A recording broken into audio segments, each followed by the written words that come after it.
안녕하세요. 오르가니스트 강평화입니다.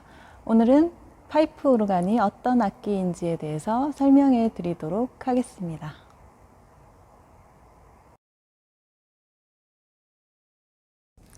네, 먼저 아주 간단히 오르간의 역사에 대해서 설명해 드리도록 하겠습니다. 가장 오래된 오르간은 바로 물 오르간인데요. 기원전 3세기경에 이집트에서 발명이 되었습니다. 그리고 기원 후 약 8세기경에 유럽으로 유입이 되면서 그때 당시 중세 그리고 로만 카톨릭 문화와 융합해서 큰 발전을 이루게 됩니다. 이제 유럽 여행 오시면 이제 광장에 있는 교회를 방문하실 텐데요. 그 교회 안쪽에 들어가셔서 뒤쪽 2층을 바라보시면 대부분의 교회에서 파이프 오르간을 보실 수가 있습니다. 네, 제가 오늘 소개해드릴 오르간이 있는 곳은 베를린 남쪽의 예수스 크리스토스 kirche, 예수 그리스도 교회입니다. 이 교회의 특징은 천정이 나무로 되어 있어서 녹음을 하기에 아주 적절한 음향을 가지고 있는 것이 특징입니다. 그래서 카라얀이 베를린 필하모니 시절에 이 교회에서 녹음하는 것을 굉장히 좋아했다고 합니다. 그래서 지금도 많은 음악가들이 이 교회에서 많이 녹음을 하고 있습니다.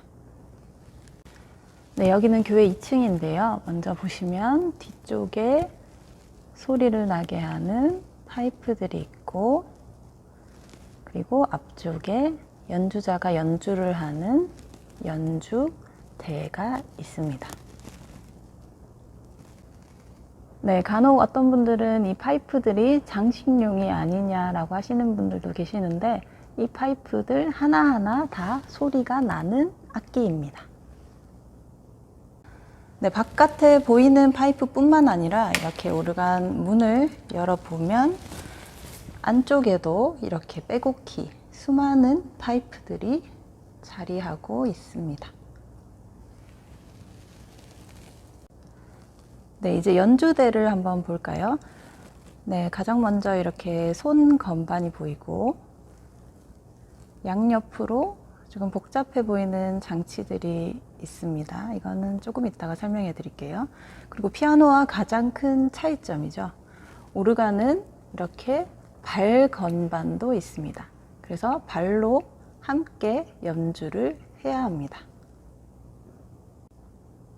네, 손건반 옆에 보시면 이렇게 이름이 쓰여진 음색 버튼들이 있는데요. 이걸 스탑이라고 합니다. 네, 이 음색 버튼들이 각기 다른 파이프와 연결되어 있어서 다양한 음색을 구현해낼 수 있게 합니다. 네, 이제 가장 기본적인 오르간 음색이죠. 프린치팔.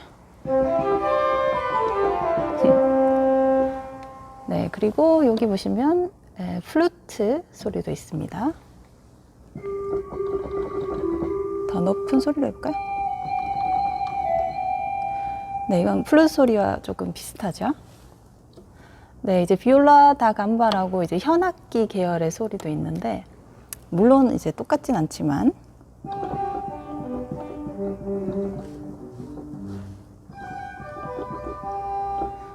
네, 조금 비슷한가요? 그리고 이렇게 빨간 붉은색으로 쓰여진 이 버튼들은 이제 트럼펫, 금관 악기죠.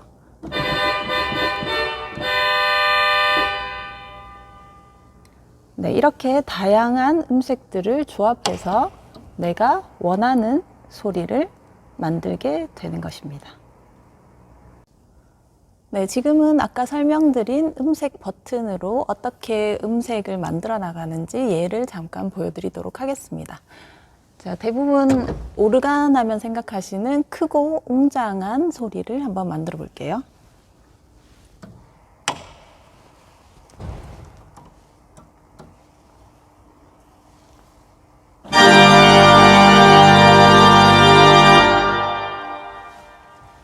네, 이런 크고 웅장한 소리 외에도 아주 부드럽고 작은 소리도 만들 수 있습니다.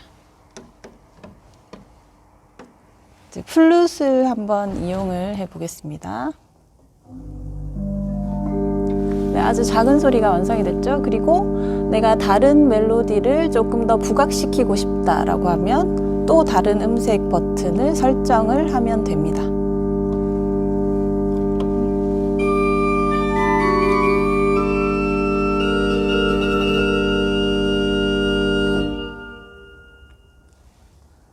네, 이렇게 다양한 음색 조합을 통해서 다양한 음악을 만들어낼 수 있는 게 오르간의 장점입니다.